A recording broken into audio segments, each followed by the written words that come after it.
نکته که آراممون کنه. به هر حال من آروم باشید. این چیزایی که شما میبینید اینا حوادث طبیعی یک راه دشوار به تن تو قله است. هیچ انتظار نباید داشت که اگر ما میخوایم بریم قله توچال یا قله دماوند در راه چاله نباشه، سنگ نباشه، باد نباشه، دود نباشه، گاز نباشه. مگه میشه؟ اما داریم میریم.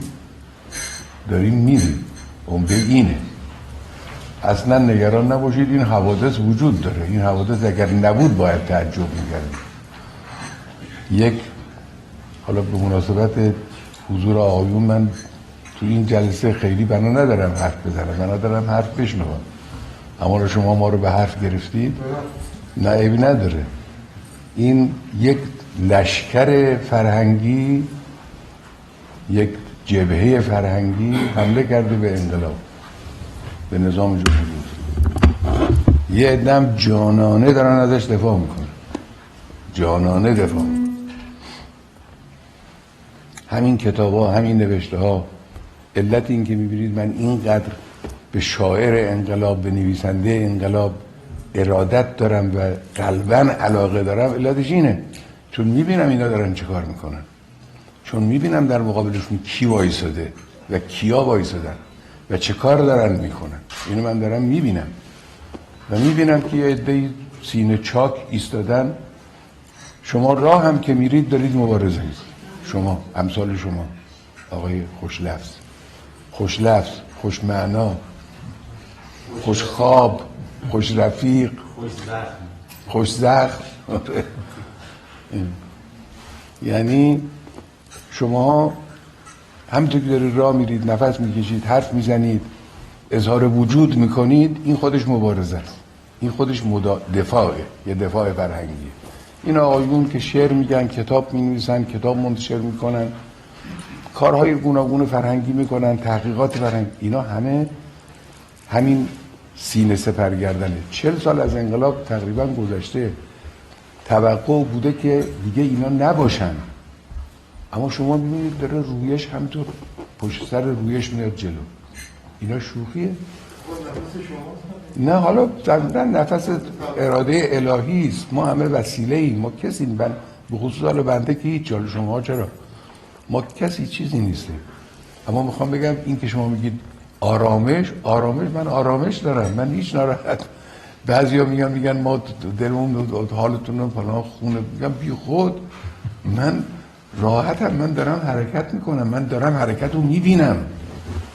برای من روشنه که داره چه اتفاقی میفته توی کشور.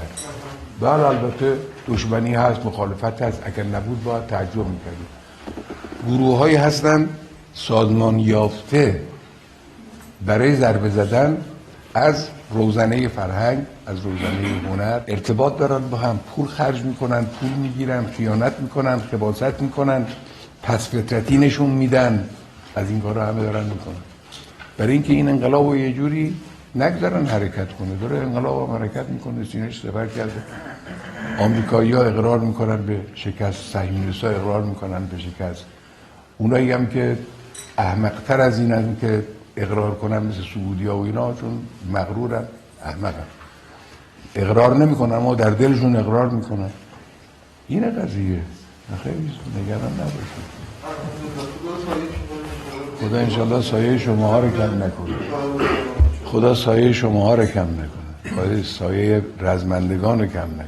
سایه خانواده های شهدا رو کم نکنه. این خوش خانواده های شهدا میان اینجا، گاهی پیش من آدم اصلا زبان انسان قاصره از اینکه توصیف کنه این حالتی رو که اینا داره. زن جوان، نسبتاً جوان، فرزند جوانتر از خودش رفته جبهه در سوریه، شهید شده، آمده با یک شهامتی حرف میزنه، با یک گذشتی حرف میزنه. حالا خب میدونید با وضع دوران دفاع مقدس هم فرق داره. اونجا صدای توپ دشمن رو همه میشنوند، اینجا صدای توپ رو فقط گوشای شنوا میشنوند، همه نمیشنوند.